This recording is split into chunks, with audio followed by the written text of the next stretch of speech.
Hello, my name is Tejas Gandhalikar, roll number 18 from Division A. Today I am going to explain the concept of electrical impedance and impedance triangle.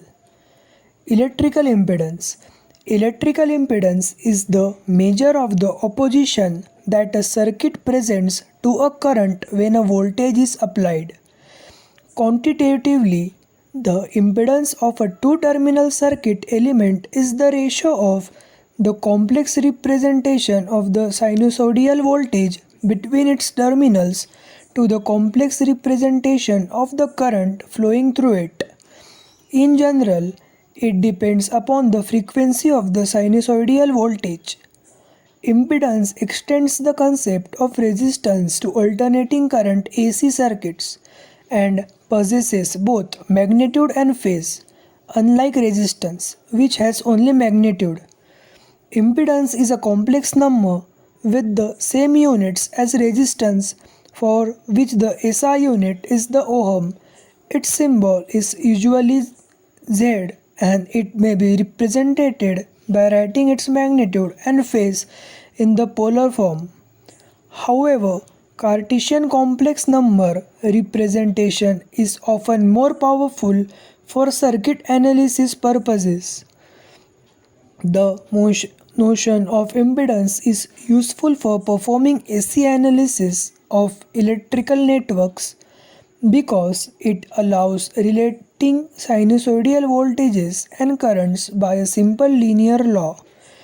In multiple port networks, the two-terminal definition of impedance is inadequate, but the complex voltages at the ports and the currents flowing through them are still linearly related by the impedance matrix. Instruments used to measure the electrical impedance are called impedance analyzers.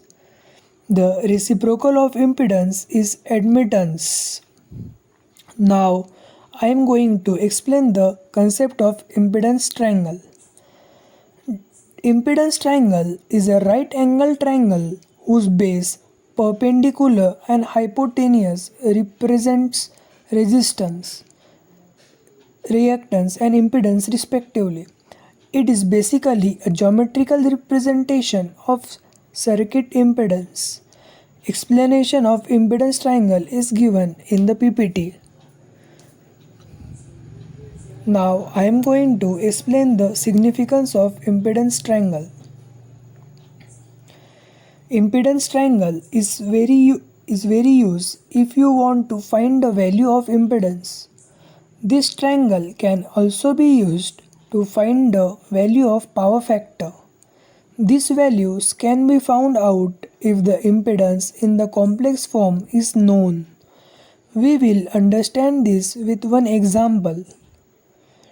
To calculate power factor, we will draw impedance triangle. Refer the triangle shown earlier in the article.